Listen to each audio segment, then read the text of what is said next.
Hi, in this video I'm going to show you how you can charge your Elgato Key Light Mini. So we have a little USB-C port at the back here.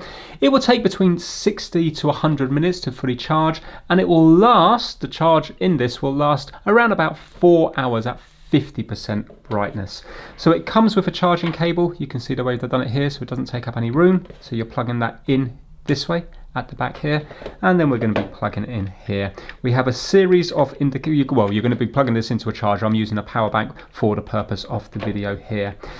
You will see a series of charging indicators here, and basically each one of these are 20%. So there's 5 of them. So this is 20, 40, 60. So right now this battery is between 40 and 60%, and then you have 80% and 100%. So when all 5 are lit, that means it's 100%. If you're wondering if you can use it at the same time as charging it, the answer is yes. You can see it is on now, or you can turn it off. It will charge whether it's on or off. So it's nice and straightforward. Thanks for watching.